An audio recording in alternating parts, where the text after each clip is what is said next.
وَلَقَدْ يَسَّرْنَا الْقُرْآنَ لِلذِّكْرِ فَهَلْ مِن مُّدَّكِرٍ وَحَرَامٌ عَلَىٰ قَرْيَةٍ أَهْلَكْنَاهَا أَنَّهُمْ لَا يَرْجِعُونَ، اور منع ہے، حرام ہے، حرام بمعنی ممنوع کے، بعض نے کہا اس کا معنی واجب یا لازم ہے۔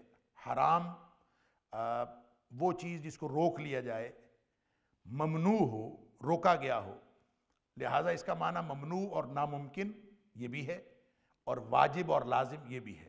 دونوں معنی مفسرین نے کیے، میں عرض کر دیتا ہوں، کوئی فرق نہیں پڑتا اس سے۔ وحرام، اور منع ہے، علی قریۃ، بستی پر، اہلکناہا، جس کو ہم نے ہلاک کر دیا، انہم لا یرجعون، یہ کہ وہ واپس نہیں لوٹیں گے، یہ ہے ترجمہ۔ اب اس ترجمے میں تین طرح کے مفاہیم ہو سکتے ہیں، تین مراد ہو سکتے ہیں۔ حرام علی قریۃ اہلکناہا انہم لا یرجعون، ناممکن ہے یا منع ہے کہ ممنوع ہے اس بستی پر جس کو ہم نے ہلاک کر دیا، انہم لا یرجعون، کہ وہ واپس نہ آئیں۔ اب اس کے ایک معنی تو یہ ہے، یعنی تین معنی ہیں، لیکن تینوں معنوں کو اپنی اپنی جگہ پہ رکھ کے دیکھیں تو تینوں درست ہیں، اور تینوں بیک وقت بھی درست ہیں۔ یہی قرآن کا اعجاز ہے کہ حرام، اس کا معنی اگر آپ کریں ممنوع ہے اور ناممکن ہے، تو پھر آگے دو اس کے مفاہیم ہو سکتے ہیں۔ ایک تو یہ کہ ناممکن ہے، انہم لا یرجعون، کہ یہ کہ وہ دنیا میں واپس لوٹیں، تو یہ لا کیا ہے؟ پھر ہونا چاہیے یہ کہ وہ حرام علی قریۃ اہلکناہا، اور منع ہے، ناممکن ہے اس بستی پر جس کو ہم نے ہلاک کر دیا، انہم لا یرجعون نہیں ہونا چاہیے، پھر ہونا چاہیے انہم یرجعون، یہ کہ وہ واپس لوٹیں، یعنی دنیا میں ان کا واپس لوٹنا ناممکن ہے، یہ ہونا چاہیے۔ تو ایک ترجمہ یہ ہو سکتا ہے کہ یہی اس کا معنی ہے کہ دنیا میں لوٹنا ناممکن ہے، لیکن لا اس میں زائد ہے، اور لا زائد یہ قرآن کا اسلوب ہے کہ قرآن بعض اوقات لا زائدہ استعمال فرماتا ہے اور اس کا مطلب اس نفی کے اندر تاکید پیدا کرنا، جیسا کہ قرآن میں ہی دو جگہ پہ ابلیس کے بارے میں اللہ کریم نے ایک جگہ لا کے بغیر ہے اور ایک جگہ لا کے ساتھ ہے، ما منعک ان تسجد، اور ایک جگہ پہ ہے ما منعک الا تسجد، کہ ابلیس سے کہا تجھے کس چیز نے روکا کہ تو سجدہ کرے، اور دوسری جگہ فرمایا تجھے کس چیز نے روکا کہ تو سجدہ نہ کرے۔ اب بات تو وہی ہے، لیکن لا اس میں زائد ہے، نفی کے اندر تاکید پیدا کرنے کے لیے، بدبخت تجھے کس چیز نے روکا سجدہ کرنے سے، تجھے سجدہ کیوں نہیں کیا، ما منعک، تجھے کس چیز نے روکا اللہ تسجد، کہ تو نے سجدہ نہیں کیا، اس لیے نہیں آ گیا اس میں، اور یہ قرآن کا اسلوب ہے۔ اور ما منعک ان تسجد، تجھے سجدہ کرنے سے کس چیز نے منع کیا، یہ بھی درست ہے۔ تو جہاں لا تسجد ہے وہاں پہ زیادہ تاکید ہے، نفی کو زیادہ سختی سے بیان کیا گیا ہے کہ تو نے کیوں اس بات سے تو کیوں پیچھے رہا اور تو نے سجدہ کیوں نہیں کیا۔ لہٰذا لا یرجعون کا معنی یہ ہوگا کہ جس بستی کو ہم نے ہلاک کر دیا، اب وہ اس دنیا میں دوبارہ واپس لوٹنے والے نہیں، حرام، ناممکن ہے کہ وہ واپس لوٹے، کیونکہ اللہ نے اس کو تباہ و برباد کر دیا ہے، وہ واپس نہیں لوٹ سکتے۔ اور اس کا اللہ کریم نے سورہ یاسین کے اندر بھی فرمایا، الم یروا کما اہلکنا قبلہم من القرون انہم الیہم لا یرجعون، یہ وہی مفہوم ہے، واپس نہیں لوٹ سکتے دنیاوی اعتبار سے۔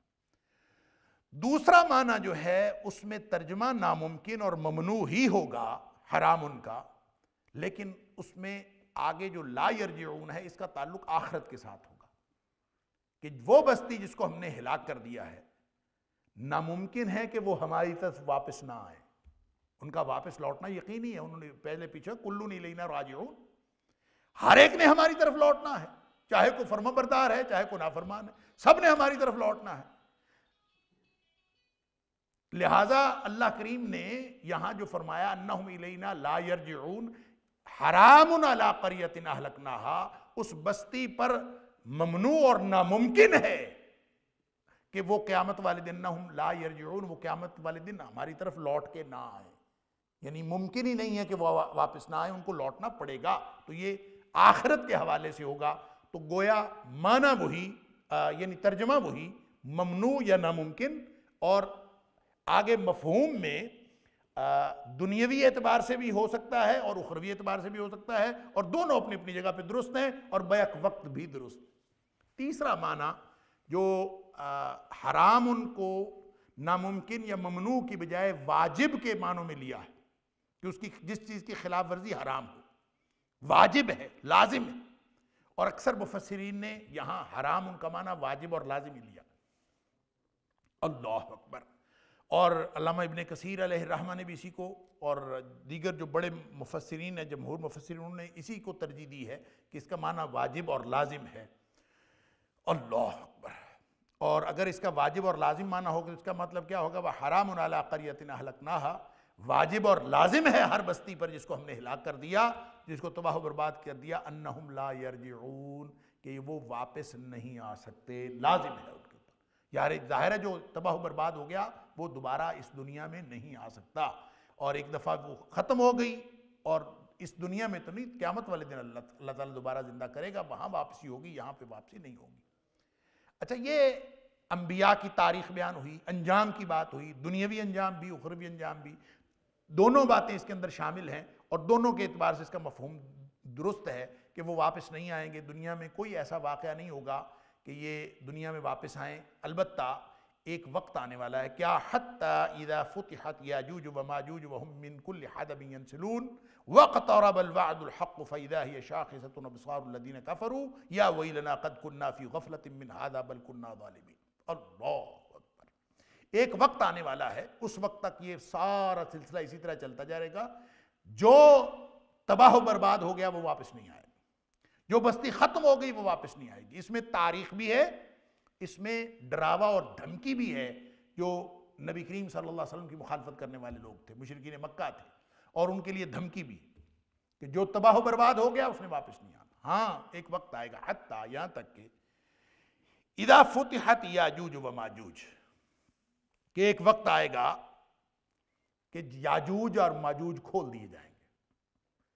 یہ یاجوج ماجوج کیا ہیں اس کے بارے میں پہلے بات ہو چکی سورۃ الکہف میں، اور اس کا تذکرہ آ چکا۔ یاجوج اور ماجوج، یاجوج ماجوج ایک قوم کا نام، اور یہ قوم جو ہے، یہ یاجوج ماجوج کا معنی کیا ہے اس کے بارے میں بھی دو آراء ہیں۔ ایک یہ ہے کہ اجمی نام ہے یاجوج ماجوج اور ان کا کوئی معنی نہیں ہے، اور دوسرا اس کے بارے میں رائے یہ ہے کہ اجا یعجو سے ہے، عربی ہیں، اور یاجوج ماجوج اگر اجا یعجو سے ہوں تو اس میں تیزی کا اور بھڑکنے کا، ایک دم بھڑک اٹھنے کا، اور تیزی سے کسی چیز کا جو ہے وہ وقوع پذیر ہونے کا معنی موجود ہے۔ تو یاجوج ماجوج سے مراد ایسی قوم جو بہت تیزی سے آئے گی، اس کے اندر ایک تیزی ہے، بھڑکنا ہے، تیزی سے حملہ آور ہونا ہے، یہ جو بھی ترجمہ کر لیں اس کا، کیونکہ اجت النار یہ عربی میں عام طور پہ استعمال ہوتا ہے، آگ جو اچانک بھڑک اٹھتی ہے اس کے لیے اجا یعجو کا لفظ استعمال ہوتا ہے۔ بارہ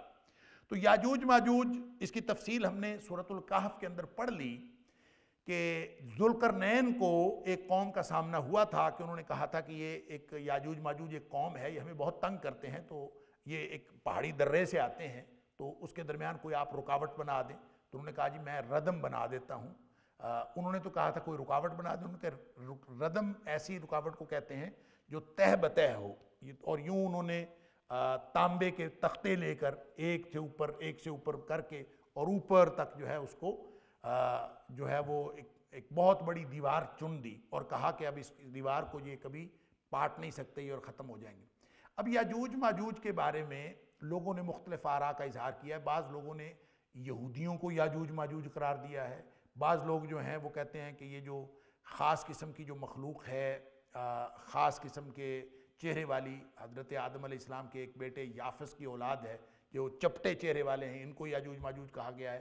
واللہ عالم، یہ ہمیں نہیں پتا کہ یہ یاجوج ماجوج جو ہیں یہ اس سے مراد وہی یعنی چپٹے چہرے والے ہیں یا کوئی اور ہیں، لیکن ایک بات ہے کہ یہ یاجوج ماجوج ہیں آدم علیہ السلام کے اولاد میں سے، کیونکہ نبی کریم صلی اللہ علیہ وسلم نے، بخاری شریف کی حدیث ہے کہ نبی کریم صلی اللہ علیہ وسلم نے فرمایا قیامت والے دن اللہ تعالیٰ یہ جو آگے ہم نے سورہ حج پڑھنی ہے انشاءاللہ اس کے مکمل ہونے کے بعد، سورہ حج کی ابتدا میں جہاں اللہ کریم نے فرمایا کہ اس دن جو ان زلزلۃ الساعۃ شیء عظیم، جو قیامت کا زلزلہ ہے بہت بڑی شے، اور اس دن کیا ہوگا کہ ہر دودھ پلانے والی ماں اس اپنے بچے کو بھول جائے گی جس کو دودھ پلاتی تھی، اور وہ اپنے جو حمل والیاں ہیں وہ اپنے حمل گرا دیں گی۔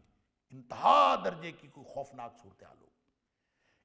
اس کی تشریح میں نبی کریم صلی اللہ علیہ وسلم نے فرمایا کہ یہ وہ موقع ہوگا کہ جب اللہ کریم آدم علیہ السلام سے کہے گا کہ ہر 1000 میں سے 999 جہنم کے لیے نکال کے لے آؤ، تو اس وقت جو ہے وہ ہر 1000 میں سے، اپنی اولاد میں سے ہر 1000 میں سے 999 جہنمی، ایک جنتی۔ اللہ اکبر! جب یہ حکم ہوگا تو اس وقت یہ صورتحال ہوگی کہ حمل والیوں کے حمل گر جائیں گے، اور دودھ پلانے والی مائیں جو ہے اپنے بچوں کو بھول جائیں گی۔ اور وہ جو قرآن نے جہاں کہیں بھی اس بات کا ذکر یوم یفر المرء من اخیہ و امہ و ابیہ و صاحبتہ و بنیہ، جتنی بھی یہ کیفیات ہیں ساری کی ساری اس وقت ہوگی۔ اللہ اکبر! صحابہ کرام نے بھی یہ بات سنی تو پریشان ہو گئے۔ اللہ کے رسول صلی اللہ علیہ وسلم، ہر 1000 میں سے 999 جہنمی اور ایک جنتی! اللہ اکبر! اس پر جو ہے صحابہ کرام کی پریشانی دیکھ کر نبی کریم صلی اللہ علیہ وآلہ وسلم نے فرمایا کہ وہ جو جہنمی ہے نا، وہ ان میں سے، جہنمیوں میں سے ہر 99 یاجوج ماجوج میں سے ہیں، اور باقی ایک جو ہے نا، جو یعنی جہنمیوں میں سے 99 جہنمی یاجوج ماجوج سے، اور اس کے علاوہ جو میری جو آدم علیہ السلام کی اولاد ہے میری، وہ سارے کے سارے جو ہیں وہ جنتی ہیں۔ تو اس کا مطلب یہ یاجوج ماجوج ایک کسی خاص مخلوق کا نام، وہ خاص نسل کا نام، وہ کہاں ہوگی، کہاں ہے، واللہ عالم، اللہ جانتا ہے۔ لوگوں نے اس پر اس لیے مختلف قسم کے خیالات کا اظہار، یہ مشتشابہات میں سے ہے، اور ہم اس کا کیونکہ قرآن نے بالکل تفصیل کے ساتھ کہا کہ دیوار بنائی گئی اور دیوار کے پیچھے وہ چھپ گئے۔ خود نبی کریم صلی اللہ علیہ وسلم نے فرمایا، ایک دن آپ اٹھے اور آپ نے کہا کہ آج جو ہے وہ ایک سوراخ ہو گیا ہے، یاجوج ماجوج کی جو دیوار ہے اس دیوار میں اتنا سوراخ ہو گیا، راوی نے یوں کر کے دکھایا، اتنا سوراخ ہو گیا۔ تو اس کا مطلب ہے وہ روز کرتے رہتے ہیں، کوشش کرتے ہیں اس میں سے نکلنے کے، لیکن نکل نہیں سکتے۔ کب نکلیں گے؟ جن لوگوں نے یہ انٹرپریٹیشن کی ہے اس سے مراد فلاں قوم ہے، فلاں قوم میں، بعض نے تاتاریوں کو یاجوج ماجوج کہا، ایک بہت بڑا فتنہ آیا تھا اس کو ہی کہا۔ یہ ساری انٹرپریٹیشن صحیح نہیں ہو سکتی۔ کیوں؟ اس لیے کہ ایک تو قرآن کا بیان واضح ہے کہ حتی اذا فتحت یاجوج و ماجوج، یعنی، اور وہ کب ہے؟ اگلی آیت میں فرمائے وَاقْتَرَبَ الْوَعْدُ الْحَقِّ، جب قیامت آ جانی ہے نا، جب حق کا وعدہ آ جانا ہے، اس وقت عین اس کے قریب قرب قیامت یہ یاجوج ماجوج نے نکلنا، اور پھر اس کی تفصیلات صحیح حدیث کے اندر آتی ہیں۔ نبی کریم صلی اللہ علیہ وآلہ وسلم نے جو قرب قیامت کی 10 بڑی نشانیوں کا ذکر کیا، ایک دن صحابہ کرام آپس میں گفتگو کر رہے تھے، بہت ساری حدیث ہیں، تو صحابہ کرام قیامت کے بارے میں گفتگو کر رہے تھے کہ آئی کہ آئی، اس لیے کہ جس کو ایمان ہوتا ہے آخرت پر، قیامت پر، وہ پھر دل میں خوف تو ہوتا۔ اور صحابہ کرام آپس میں گفتگو کر رہے تھے قیامت کے بارے میں، کب آنی کب نہیں، کیونکہ ہم بھی اس طرح کی باتیں اکثر لوگ کرتے رہتے ہیں، بلکہ بعض لوگ تو تاریخیں دیتے رہتے ہیں کہ اتنی دیر بعد فلاں تاریخ کو، فلاں سال کو قیامت آ جانی ہے۔ اللہ جانتا ہے۔ قرآن نے واضح طور پر کہا کہ اللہ کے علاوہ اس کو کوئی نہیں جانتا، اور اللہ تعالیٰ ہی اس کو جب آئے گی اچانک، لیکن کب آئے گی اللہ کے علاوہ اس کا کسی کو کوئی علم نہیں۔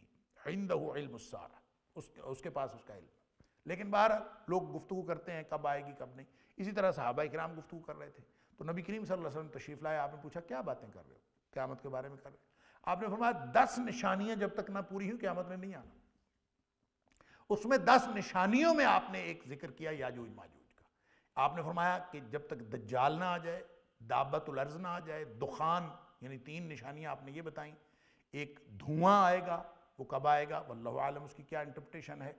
پھر آپ نے فرمایا دجال نکلے گا، دجال کا خروج ہوگا، اس کی آگے تفصیلات ہیں۔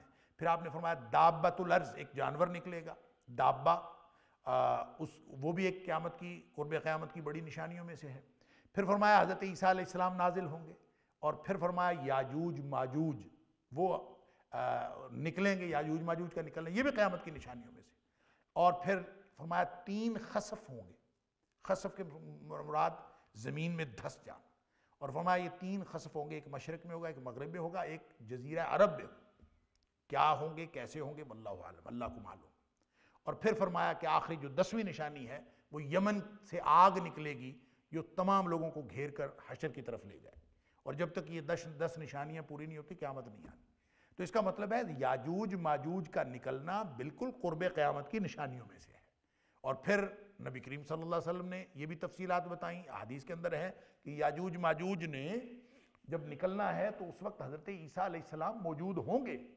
اور اس وقت یاجوج ماجوج جب نکلیں گے اور وہ پورا ہر طرف پھیل جائیں گے اور لوگوں کو وہ، اور مسلمان جو ہیں وہ ایک طرف یعنی کسی جگہ پہ جا کے قلعہ بند ہو جائیں گے، چھپ جائیں گے. اور یہ اس وقت ہر ایک کو مار کے، ہر ساری انسانیت کو ختم کر کے، فتنہ پھیلا کے، اور یہ سمجھیں گے کہ انہوں نے سب کو ختم کر دیا ہے. اور پھر یہ آسمان کی طرف بھی تیر چلائیں گے، اور آسمان کی طرف تیر چلا کے وہاں سے وہ اللہ کی قدرت سے وہ خون آلود ہو کر واپس آئے گا. اور یہ سمجھیں گے کہ ہم نے اب اوپر والوں کو بھی ختم کر دیا اور سب کو ختم کر دیا ہے. یوں یہ فساد پھیلائیں گے. پھر حضرت عیسیٰ علیہ السلام کی دعا سے اللہ تعالیٰ ان کے ایک کوئی کیڑا پیدا کر دے گا، کوئی ان کو ایک بیماری پیدا ہوگی جس سے یہ سب جو ہے خود ہی ملیمیٹ ہو جائے، یا کوئی ایسی کوئی بیماری یا کوئی ایسا کیڑا پیدا ہوگا جو ان کو سب کو مار دے گا اور یہ سب ختم ہو جائیں گے. جب وہ ختم ہوں گے تو پوری زمین آلودگی سے بھر جائے گی. پھر اللہ تعالیٰ کی طرف سے بارش ہوگی، اور بارش کے بعد پھر اللہ تعالیٰ ایک ایسی ہوا چلائے گا کہ پوری فضا جو ہے معطر ہو جائے گی. بہرحال یہ جو اس کی تفصیلات ہیں وہ یہ بتاتی ہیں مختصر یہ کہ یہ قیامت کی نشانیوں میں سے ہے. اور قرآن بھی واضح طور پر کہتا ہے حتیٰ اذا فتحت یاجوج ماجوج، جب یاجوج ماجوج کھل جائیں گے تو اس کا مطلب ہے یہ کوئی قیامت کی نشانی ہے.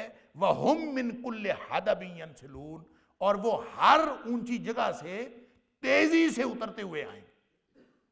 اور وہ تیزی سے جو اترتے ہوئے آئیں گے، حدب ہر اونچی جگہ کو کہتے ہیں ٹیلے سے، اور ینسلون نسل ینسلو ایسا چلنا جو چھوٹے چھوٹے قدم اٹھا کے آدمی تیزی سے چلتا ہے نا، اس کو نسل کہتے ہیں. نسل ینسلو یعنی جس طرح سے کوئی آدمی بلندی سے نیچے اتر رہا ہو تو وہ بڑے قدم تو نہیں اٹھا سکتا نا، اس نے چھوٹے چھوٹے قدم اٹھانے ہوتے ہیں. تو من کل حدب ینسلون کہ ہر بلندی سے یہ چھوٹے چھوٹے قدم لیتے ہوئے تیزی سے دوڑتے ہوئے نیچے آئیں گے، اور بہرحال یہ آئیں گے اور آ کے زمین میں فساد پھیلائیں گے. وَاقْتَرَبَ الْوَعْدُ الْحَقُّ، یہ وہ وقت ہوگا جب حق کا وعدہ قریب آ جائے گا. فَإِذَا هِيَ شَاخِصَةٌ أَبْصَارُ الَّذِينَ كَفَرُوا، کافروں کی آنکھیں کھلی کی کھلی رہ جائیں گی. شاخصہ شخوص اس کیفیت کو کہتے ہیں جب حیرت کی وجہ سے یا خوف کی وجہ سے آنکھیں جو ہیں وہ کھلی رہ جائیں. اللہ اکبر. اور وہ کھلی کی کھلی رہ جائیں گی، کافروں کی آنکھیں کھلی کی کھلی رہ جائیں گی. یا ویلنا قد کنا فی غفلۃ، اور اس وقت کو کہیں گے کہ اے ہائے ہماری بربادی، قد کنا فی غفلۃ، ہم تو غفلت میں ہی مارے گئے، ہم تو نادانی میں مارے گئے، لاپرواہی میں مارے گئے. من ھذا، اس کے بارے میں، یہ جو ہمارے اوپر یعنی قیامت آئے گی، یاجوج ماجوج نے جب آنا تو اس کے بعد قیامت آ جائے گی. اور قیامت جب آئے گی، وعد الحق، جو اللہ کا سچا وعدہ ہے وہ آ جائے گا. تو کافر اس دن پھر کہیں گے کہ اوہو ہمارے ساتھ تو بڑا، ہم تو غفلت میں پڑے رہے. قد کنا فی غفلۃ من ھذا، اس کے بارے میں ہم نے تو لاپرواہی کا مظاہرہ کیا. اللہ اکبر. بل کنا ظالمین، بلکہ وہ خود ہی اپنی بات میں ترمیم کریں گے. لاپرواہی نہیں ہے، یہ تو ظلم ہے کہ نبی آئے تھے، اللہ کا قرآن آیا تھا، انبیاء نے ہمیں بتایا تھا، پھر انبیاء کے ورثاء علماء نے ہمیں بتایا تھا، اور یہ ساری جو تعلیمات ہم تک پہنچ گئی تھی، لیکن ہم نے خود جو ہے وہ اس سے صرف غفلت نہیں کی بلکہ ہم نے تو ظلم کیا ہے اپنے اوپر. پھر اللہ تعالیٰ فرماتا ہے یہ جو اس وقت افسوس کرنے کا کوئی فائدہ نہیں ہوگا. انکم وما تعبدون من دون اللہ حسب جہنم انتم لہا واردون، تم اور جن چیزوں کی تم بندگی کرتے رہے، جن چیزوں کی تم پوجا کرتے رہے، سب کے سب جہنم کا ایندھن ہو. اللہ، انکم، تم سب، وما تعبدون من دون اللہ، اور جو کچھ تم اللہ کے علاوہ بندگی کرتے رہے جن چیزوں کی بھی، حسب جہنم، یہ سب کے سب جہنم کا ایندھن ہے. اللہ اکبر. انتم لہا واردون، تم سب اس میں داخل ہونے والے ہو. یعنی جہنم میں عابد اور معبود سب جائیں گے، جو اللہ کے علاوہ کسی اور کی بندگی کرتے تھے وہ بھی، اور جن کی بندگی کی جاتی تھی وہ بھی. اس میں ایک تو وہ پتھر مراد ہیں جن سے بت وغیرہ بنائے جاتے تھے. وقودھا الناس والحجارہ، قرآن کہتا ہے کہ اس کا جہنم کا ایندھن جو ہے وہ لوگ بھی ہوں گے، پتھر بھی ہوں گے. پتھر کون سے؟ جن کو پوجا جاتا تھا. تو وہ سارے پتھر اس میں کیوں پھینکے جائیں گے؟ وہ صرف اس لیے پھینکے جائیں گے تاکہ مشرکین کی رسوائی ہو کہ وہ جن کو خدا سمجھتے تھے وہ بھی سارے کے سارے جہنم میں ڈالے جائیں. لیکن اس سے ایک اشکال یہ پیدا ہوتا ہے کہ وہ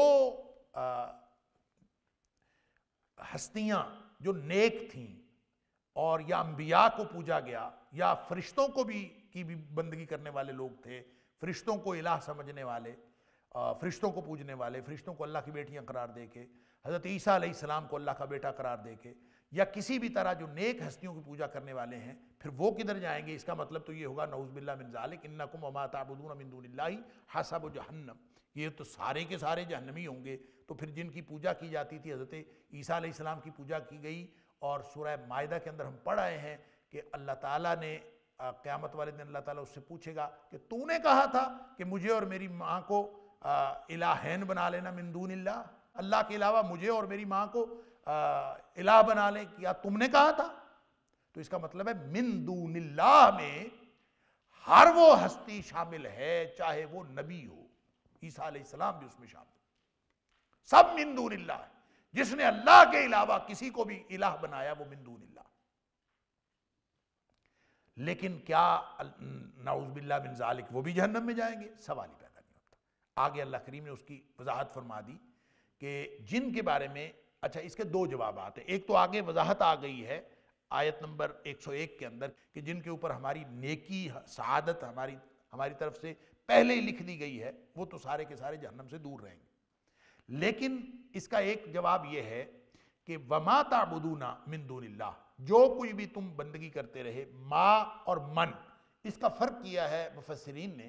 ما جو ہے وہ غیر ذوی العقول کے لیے آتا ہے اور جو من ہے وہ ذوی العقول کے لیے آتا ہے. یعنی اس میں وہ معبود شامل ہیں جو غیر ذوی العقول تھے. مطلب یہ کہ جو غیر جاندار چیزیں جن کی انہوں نے پوجا کی، وہ چاہے مورتیاں تھیں، چاہے ستارے تھے، چاہے کوئی بھی چیز تھی، چاہے وہ پتھر کے بت تھے، چاہے وہ جھاڑیاں تھیں، چاہے وہ ڈھیریاں تھیں، کوئی بھی چیز تھی، ما تعبدون سے مراد غیر ذوی العقول ہے. اور جو ہستیاں، جو نیک ہستیاں، وہ اس سے مراد نہیں ہے. ایک جواب تو یہ. لیکن ایسے لوگ بھی تو ہو سکتے ہیں جو خود اپنی پوجا کرانا چاہیں، جیسے فرعون کہتا تھا انا ربکم الاعلی، میں تمہارا سب سے بڑا رب. تو کوئی اپنی پوجا خود کرانا چاہے اور خود چاہے کہ لوگ میری بندگی کریں، تو وہ بھی غیر ذوی العقول میں ہی آتا ہے. ان کی گویا حیثیت جو ہے وہ ذوی العقول کی نہیں ہے، وہ بھی ما تعبدون من دون اللہ میں شامل ہے. تو جو ہستیاں، جو نیک ہستیاں اس دنیا سے چلی گئیں اور وہ اللہ کی توحید کی علمبردار تھیں اور ساری زندگی اللہ کی توحید کا درس دیتے رہے، چاہے وہ انبیاء تھے، چاہے وہ صلحاء تھے، چاہے وہ نیک لوگ تھے، نیک ہستیاں تھیں، وہ دنیا میں ہمیشہ اللہ کی توحید کا علم بلند کرتے رہے، اس دنیا سے چلے گئے. اگر ان کی پوجا کوئی کر رہا ہے، اگر ان کے ساتھ ان کو کوئی شریک ٹھہرا رہا ہے، تو ان میں ان کا کوئی قصور نہیں ہے. ان کے بارے میں آیت نمبر 101 میں اندر اللہ کریم نے فرما دیا کہ سبقت لہم من الحسنی، یہ وہ لوگ ہیں جن کے بارے میں ہماری طرف سے جو اچھائی تھی وہ پہلے سے طے ہو چکی، اور وہ سارے کے سارے اولئک عنہا مبعدون، یہ سارے کے سارے جہنم سے دور رکھے جائیں. لیکن وہ لوگ جو اپنے آپ کو خود پوجا کروانا چاہتے تھے یا خود خواہش رکھتے تھے کہ ان کی پوجا کی جائے، اللہ، یہ تو اتنا بڑا جرم ہے کہ نبی کریم صلی اللہ علیہ وآلہ وسلم نے فرمایا کہ جو شخص صرف یہ چاہتا ہو نا کہ جب وہ آئے تو لوگ اس کی تعظیم میں کھڑے ہو جائیں، اللہ، صرف اتنی بات، جس کی خواہش اپنی ہو، جو یہ خواہش رکھتا ہو کہ میں جب کسی جگہ آؤں تو لوگ میرے استقبال میں کھڑے ہو جائیں، جس کی یہ خواہش ہو، تو فرمایا کہ وہ اپنا ٹھکانہ جہنم میں بنا لے. کیوں؟ اس لیے کہ وہ اللہ کے بندوں پر اس کو یہ بڑائی کس نے دی ہے؟ بڑائی صرف اس ذات کی ہے. ہاں لوگ استقبال کے لیے کھڑے ہو جائیں اپنے طور پر اس کی خواہش کے بغیر، تو اس میں کوئی حرج نہیں ہے. استقبال کرنا نبی کریم صلی اللہ علیہ وسلم کی سنت ہے. نبی پاک صلی اللہ علیہ وسلم نے بھی کھڑے ہو کے استقبال کیا ہے. یہ دوسرے بھائی کی عزت کرنا یہ اور بات ہے. لیکن ایک شخص کی اپنی خواہش ہونا، جس طرح استاد کمرے میں آتا ہے، کلاس میں آتا ہے، سارے لوگ کھڑے ہو جاتے ہیں. اگر تو اسٹوڈنٹس اپنی خواہش سے کھڑے ہوتے ہیں تو اس میں کوئی حرج نہیں ہے، یہ استاد کا احترام ہے. اور اگر استاد کی خواہش ہے کہ میں آؤں تو سارے کھڑے ہو جائیں تو یہ بہت خطرناک ہے. اللہ تعالیٰ معاف فرمائے. خود خواہش رکھنا. لہٰذا جن لوگوں نے خود خواہش کی کہ ہماری بندگی کی جائے، ہمیں لوگ کرنی والا بھرنی والا مانے، ہمیں لوگ مشکل کشا مانے، اور لوگ جو ہیں وہ جتنے بھی چاہے کوئی زندہ ہوں اور چاہے کوئی مردہ ہوں، جن لوگوں نے خود خواہش کی تھی وہ سارے کے سارے حسب و جہنم کے اندر شامل ہیں. کیوں؟ اس لیے کہ وہ سبقت لہم من الحسنہ میں شامل نہیں ہو سکتے. مشرک جو خود خواہش کرتا ہے کہ شرک کی وہ ابتدا کرے اور انا ربکم الاعلی کہتا ہے اور وہ لوگوں کو شرک کی دعوت دیتا ہے، وہ کبھی بھی ان لوگوں میں نہیں ہو سکتا جن پر اللہ کی طرف سے نیکی جو ہے وہ پہلے سے طے ہو چکی ہو. لہذا انکم وما تعبدون من دون اللہ حسب جہنم انتم لہا واردون، یہ تاریخ کے ہر دور کے مشرکوں کو ایک بہت بڑی وارننگ ہے کہ تم بھی اور تم جن کی پوجا کرتے ہو سب جہنمی ہو، سب اس میں داخل ہونے والے ہو. لو کان ہؤلاء آلہۃ ما وردوها، اگر یہ الہ ہوتے نا، واقعی الہ ہوتے تو پھر یہ تمہیں جہنم سے بچا لیتے، پھر تم جہنم میں داخل نہ ہوتے، جہنم سے تم بچ جاتے اگر یہ واقعی الہ ہوتے. کیونکہ الہ کا کام جہنم میں پھینکنا نہیں ہوتا، اس کا تو جہنم سے بچانا ہوتا ہے. تو اللہ کی طرف جو آ گیا اللہ اس کو جہنم سے بچا لے گا، اور جو اللہ کو چھوڑ کر غیر اللہ کی طرف گیا وہ اس کو جہنم میں لے جائے گا. اگر یہ الہ ہوتے تو یہ تمہیں جہنم میں نہ لے کے جاتے، یا دوسرا معنی ہے ما واردوہا، خود بھی جہنم میں نہ جاتے اگر یہ الہ ہوتے. وَكُلٌّ فِيهَا خَالِدُونَ، یہ سارے کے سارے جہنم کے اندر ہمیشہ رہیں گے. اللہ اکبر. لَهُمْ فِيهَا زَفِيرٌ وَهُمْ فِيهَا لَا يَسْمَعُونَ، اس میں وہ چیخیں گے چلائیں گے. زفیر کہتے ہیں گدے کی آواز. اللہ اکبر. گدے کی طرح آوازیں نکالیں گے اس میں. وَهُمْ فِيهَا لَا يَسْمَعُونَ، اور ان کی کوئی بات ہی نہیں سنے گا، اور کوئی بات لا یسمعون، وہ کچھ اس کے علاوہ کچھ سن بھی نہیں سکیں گے. لا یسمعون کیا مطلب ہے اس کا؟ اس کی تفصیل مختلف احادیث کی روشنی میں مفسرین نے لکھی ہے. اللہ اکبر. کہ دیکھیں جہنم کے اندر یہ جو ہے نا انتم لہا واردون، 98 نمبر آیت میں انتم لہا واردون، یہ اس کے بارے میں مفسرین کا خیال یہ ہے کہ یہ اگر سیدھا فقرہ ہو تو انتم واردون لہا، کہ تم اس میں داخل ہونے والے ہو. لہا پہلے لا کے اس میں حصر پیدا کیا گیا، اور حصر پیدا کرنے کا مطلب یہ ہے کہ تم اسی میں ہمیشہ رہو گے. اسی میں رہو گے، اس میں رہو گے نہیں، اسی میں رہو گے. اس کا ترجمہ یہ بنتا. یہ وہی معاملہ ایاک نعبد والا، کہ نعبدو کا و نستعینو کا سیدھا فکرہ ہے. ایاک نعبد، صرف تیری ہی بندگی کرتے ہیں. اسی طرح لہا واردون، اسی میں تم داخل ہوگے. اس کا مطلب یہ ہے کہ جو مومن تھوڑے ایمان والے جن کو جہنم میں پھینکا جائے گا، یہ صحیح حدیث سے ثابت ہے کہ بہت سارے مومن جہنم میں سزا بھگت کے اس میں سے نکل آئیں گے، اور جو بڑے بڑے گناہوں کے ارتکاب کرنے والے ہیں لیکن دل میں ایمان رائی کے دانے کے برابر بھی ہوگا تو ان کو وہاں سے نکال لیا جائے گا. تو جو انتم لہا واردون، یہ جو حصر ہے یہ مشرکین کو بتا رہا ہے کہ تم تو اسی میں رہو گے، جب داخل ہو جاؤ گے تم کبھی نہیں نکل سکتے اس میں سے. اللہ اکبر. اور اسی کی تشریح ہے کل فیہا خالدون، کہ وہ سارے کے سارے اس کے اندر ہمیشہ رہیں گے. اللہ اکبر. لیکن جو ہمیشہ اس کے اندر رہیں گے اس کے بارے میں احادیث کے اندر آتا ہے کہ جب جن لوگوں کو جہنم میں سزا بھگتنے کے بعد نکال لیا جائے گا اور وہ جنت میں آ جائیں گے، اور صحیح حدیث سے ثابت ہے، اور جس میں یہ بھی ہے کہ جو آخری جنتی جہنم سے نکال کے لایا جائے گا اور اس کو آخری شخص ہوگا جس کو جنت میں داخل کیا جائے گا، تو اس کو بھی جنت اتنی بڑی ملے گی جو اس دنیا سے 10 گنا بڑی ہو، اور اس کی آگے تفصیلات ہیں. لیکن بہرحال حدیث کے اندر آتا ہے کہ یہ جو آیت ہے، آیت نمبر 100، اس میں جو کیفیت بیان کی گئی ہے یہ اس وقت کی کیفیت ہے جب جہنم میں سے جن لوگوں کو نکلنا ہوگا وہ سب نکل چکے ہوں گے، باقی وہ رہ جائیں گے جنہوں نے ہمیشہ جہنم میں رہنا ہے. اللہ اکبر. اور ان کو پھر کچھ تابوتوں میں بند کر دیا جائے گا.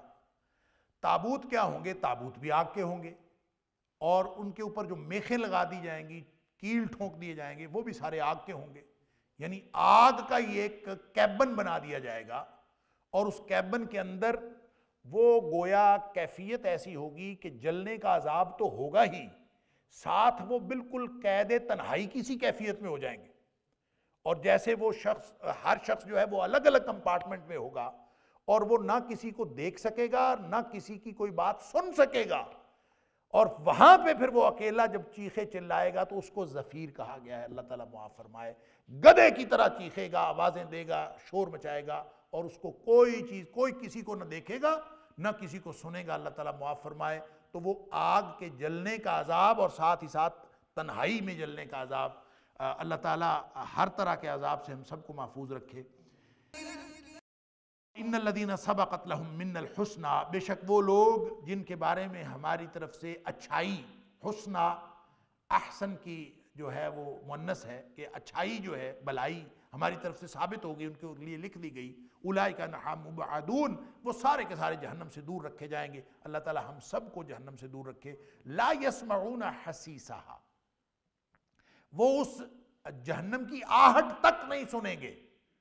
یعنی ایک ہوتا ہے نا کہ کوئی کہیں سے آواز ہی آ جائے، پرسکون گھر ہوتے ہیں تو ان کی مختلف نوعیتیں ہوتی ہیں. ایک پرسکون گھر وہ ہوتا ہے کہ آپ بالکل سڑک کے کنارے ہیں تو جتنا مرضی اس میں سکون ہو، ٹریفک کی آواز تو آتی ہی آتی ہے، آپ اس سے نہیں بچ سکتے. اور جو بڑی بڑی سڑکیں جو ساری رات چلتی رہتی ہیں، ان کے کنارے جو گھر ہوتے ہیں ان کو کبھی سکون سے نیند نہیں آتی. تو جو پرسکون گھر ہوتے ہیں وہ بالکل دور ہوتے ہیں، ٹریفک سے دور، ہر چیز سے دور، اور قطعاً وہاں پہ کوئی آواز نہیں ہے، سکون ہوتا ہے. ایک طرف جہنمیوں کا شور ہے، دوسری طرف جنت کی پرامن اور خوشگوار فضا ہے. تو جو جنتی ہوں گے وہ جنت میں جانے کے بعد ان کو کوئی آہٹ بھی سنائی نہیں دے گی، کسی چیز کی سرسراہٹ بھی سنائی نہیں دے گی. قطعاً کوئی چیز حسیس، اس ادنا ترین آواز کو یا احساس کو کہتے ہیں جو فزیکلی انسان کسی بھی طرح سے محسوس کرے. تو کسی بھی طرح جو حس کے ذریعے سے کوئی محسوس کرنی چیز، کوئی چیز ایسی ان کو، یعنی ایک تو ہے نا جہنم کی کوئی حدت پہنچنی، کوئی راکھ پہنچنی، کوئی اس طرح کی چیز نہیں، وہ کوئی بات بھی سنائی نہیں دے گی ان کو. اس قدر اس سے دور ہوں گے. مبعدون کا معنی یہ ہے کہ اللہ تعالیٰ ان کو اس طرح سے دور کرے گا. وَهُمْ فِي مَشْتَحَتْ أَنفُسُهُمْ خَالِدُونَ، اور جو کچھ ان کے دل چاہتے ہیں وہ ایسی کیفیت کے اندر ہمیشہ رہنے والے ہوں گے. سبحان اللہ. مشتہت انفسہم، یہ اس بات میں، ایسی کیفیت میں جو ان کا نفس چاہے گا، جو ان کے دل چاہیں گے. خالدون، اس کے اندر ہمیشہ رہیں گے. اللہ اکبر. یہ جو لا یسمعون حسیسا ہے نا، اس کے بارے میں یہ بھی سن لیجئے. دیکھیں ایک کیفیت وہ ہے کہ ہر شخص کو جہنم پر جانا ہے، ایک دفعہ جہنم کے پاس سے گزرنا ہے، دیکھنا ہے. اس کے اوپر ایک پل ہے، نبی کریم صلی اللہ علیہ وسلم نے فرمایا، جس کو ہم نے اردو کا لفظ یا بلکہ فارسی کا لفظ پل اور عربی کا لفظ صراط ملا کے ہم نے پل صراط بنایا ہوا ہے. تو وہ ایک پل ہے جہنم کے اوپر، ایک راستہ ہے، اس پہ سے ہر شخص نے گزرنا. تو اس کا مطلب ہے مومن بھی اس میں سے گزریں گے. جب اس وقت گزریں گے تو وہ تو دیکھیں گے جہنم کو، لہٰذا وہاں پہ حسیس بھی سنیں گے، وہاں پہ ان کو اس کی آوازیں بھی سنائی دیں گی، وہاں پہ دیکھیں گے بھی، اور اللہ کا شکر کریں گے. اللہ تعالیٰ ان کو، جو اہل ایمان ہوں گے ان کو تو بہت آسانی سے اس پل سے اللہ تعالیٰ پار کروا دے گا. اس کی پھر کیفیات آتی ہیں کہ جو لوگ ہوں گے زیادہ ایمان والے، انبیاء، صلحاء، صدیقین، شہداء، وہ تو پلک جھپکتے میں، جیسے بجلی کا کوندہ، بجلی چمکتی ہے اس لمحے یہاں ہوتی ہے اور اگلے لمحے وہاں ہوتی ہے، اس طرح وہ جہنم کے اوپر سے پار کر جائیں گے. کچھ لوگ جو ہیں وہ دوڑتے ہوئے پار کریں گے، کچھ لوگ جو ہیں وہ گرتے پڑتے پار کر جائیں گے، اور باقی لوگ جو ہیں وہ کٹ کٹ کے جہنم میں گر رہے ہوں گے. اللہ تعالیٰ معاف فرمائے. اللہ تعالیٰ ہم سب کو ہر طرح کے عذاب سے محفوظ فرمائے. تو اس وقت تو سب سنیں گے نا. یہ جو فرمایا لا یسمعون حسیسا، کہ وہ جہنم کی آہٹ تک نہیں سنیں گے، تو جب اس کے پاس سے گزریں گے تو اس وقت تو سنیں گے. البتہ جب جنت میں داخلہ ہو جائے گا تو اس کے بعد وہ بالکل اس سے دور ہو جائیں گے، اور قطعاً کسی طرح کا کوئی مسئلہ ان کو نہیں ہوگا. لا يحزنهم الفزع الاکبر وتتلقاهم الملائکۃ ھذا یومکم الذی کنتم توعدون. ان کو جو بڑی گھبراہٹ ہے، الفزع الاکبر، بڑی گھبراہٹ، ان کو انتہائی بڑی گھبراہٹ، وہ بھی ان کو نقصان نہیں دے گی، ان کو غمگین نہیں کرے گی. لا یحزنہم، ان کو غمگین نہیں کرے گی. الفزع الاکبر، بڑی گھبراہٹ.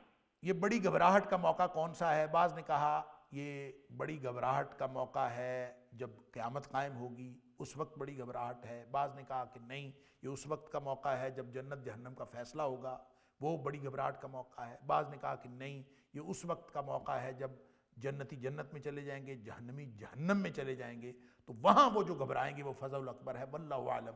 لیکن صحیح بات یہ ہے کہ یہ سارا جو جہنم کا راستہ ہے شروع سے لے کر آخر تک، موت سے لے کر جہنم میں داخلے تک، یہ سارے کا سارا ہی انتہائی خوفناک اور بڑی گھبراہٹ کا یہ موقع ہے.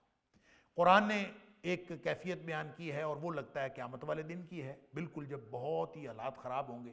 یوم یفر المرء من اخیہ وامہ وابیہ وصاحبتہ وبنیہ لکل امرئ منہم یومئذ شأن یغنیہ. اس قدر حالات خراب ہوں گے کہ سب ہر ایک کو اپنی اپنی پڑی ہوگی. لیکن فرمایا وجوہ یومئذ مسفرہ، کچھ چہرے ہوں گے اس وقت وہ چمک رہے ہوں گے. یعنی انتہائی گھبراہٹ والے موقع پر بھی وہ کچھ چہرے جو ہیں وہ چمک رہے ہوں گے. اور صرف چمک نہیں رہے ہوں گے، وجوہ یومئذ مسفرہ ضاحکۃ مستبشرہ، صرف چمک نہیں رہے ہوں گے، ہنس رہے ہوں گے اور خوش ہوں گے. اللہ، گویا اہل ایمان جو ہیں، جتنی کیفیات خوفناک سے خوفناک بتائی گئی ہیں، یہ ساری کی ساری اہل کفر اور اہل شرک کے لیے. جو اہل ایمان ہیں اللہ تعالیٰ ان کو ان ساری گھبراہٹوں سے، ہر طرح کے موقع سے محفوظ رکھے گا. اور وہ شدید ترین خوف کی فضا میں بھی اللہ تعالیٰ ان کو جو کیفیت عطا کرے گا وہ کیفیت محفوظ رہنے کی ہوگی اور وہ خوشی کی ہوگی. لہذا فرمایا لا یحزنہم الفزع الاکبر، کوئی بھی بڑی سے بڑی گھبراہٹ، نہایت بڑی گھبراہٹ بھی ان کو غمگین نہیں کرے گی. وتتلقاہم الملائکۃ، اور فرشتے جو ہیں وہ ان کا استقبال کریں گے. اور ان کو تتلقا کا مطلب ملیں گے اور مل کے لے چلنا. تتلقا، تلقی اصل میں کہتے ہیں کوئی آگے سے آئے اور آپ کو لے کے اسکارٹ کر کے لے جائے، آ جاؤ. تو فرشتے جو ہیں ان کو آگے سے ملیں. سبحان اللہ. اور یہ قرآن میں مختلف جگہوں پہ آیا ہے، ان الذین قالوا ربنا اللہ ثم استقاموا تتنزل علیہم الملائکہ، ان کے اوپر فرشتے نازل ہوتے ہیں ہر موقع پر، دنیا میں بھی اور موت کے مراحل میں بھی اور آخرت میں بھی فرشتے ان کو لے کے چلتے ہیں، ان کا رستہ بتاتے ہیں. اور خاص طور پر جب یہ جو جنت جہنم کا داخلے کا موقع ہوگا تو فرمایا کہ یہ جو اہل ایمان ہوں گے ان کو گروہ در گروہ جنت کی طرف لے کے جایا جائے گا، اور فرشتے جو ہیں وہاں پہ استقبال کریں گے، دروازے کھلے ہوئے ہوں گے. وہ سورہ زمر کے اندر اس کی تفصیلات ہیں. تو کہنے کی بات یہ ہے کہ وَتَتَلَقَّاهُمُ الْمَلَائِكَةُ هَذَا يَوْمُكُمُ الَّذِي كُنْتُمْ تُوعَدُونَ، فرشتے ان کا استقبال کریں گے اور ان کو کہیں گے کہ آپ تشریف لائیے، یہ ہے وہ دن جس کے لیے تم وعدہ دیے جاتے تھے. یوم نطوی السماء کطی السجل للکتب، اس دن اللہ فرماتے ہیں کہ ہم آسمانوں کو یوں لپیٹ لیں گے جس طرح سے رجسٹر جو ہے، کاغذ کے رجسٹر ہاتھ میں لپیٹ لیے جاتے ہیں. لکھنے والا جس طرح کاغذ کو لکھ کے مروڑ کے اپنے ہاتھ میں لے لیتا ہے، اللہ تعالیٰ اس طرح سے یہ سارا کچھ پورا سسٹم اللہ کے ہاتھ میں ہوگا. کما بدانا اول خلق نعیدہ، جس طرح ہم نے ابتدا کی تھی ساری کائنات کی، کچھ بھی نہیں تھا، نعیدہ، ہم اسی کا اعادہ کریں گے، ایک دفعہ پھر سب ختم ہو جائے گا. وعدن علینا، یہ وعدہ ہے ہمارے اوپر، ہمارے ذمے ہے. انا کنا فاعلین، بے شک ہم یہ سب کچھ کر کے رہیں گے. یہ سارا نظام ایک دفعہ لپیٹ دیا جائے گا. اور جیسے اللہ تعالیٰ نے فرمایا کہ والسماوات مطویات بیمینہ، کہ اللہ کے یہ سارے آسمان زمین سب کچھ اللہ کے دائیں ہاتھ میں، ایک مٹھی میں ہوں گے. اللہ تعالیٰ کی قدرت کا اظہار ہے. اللہ تعالیٰ مجھے اور آپ کو، ہم سب کو قرآن سمجھنے اور عمل کرنے کی توفیق عطا فرمائے. وآخر دعوانا الحمدللہ رب العالمین. إن هذا القرآن يهدي للتي هي أقوم ويبشر المؤمنين الذين يعملون الصالحات أن لهم أجرا كبيرا.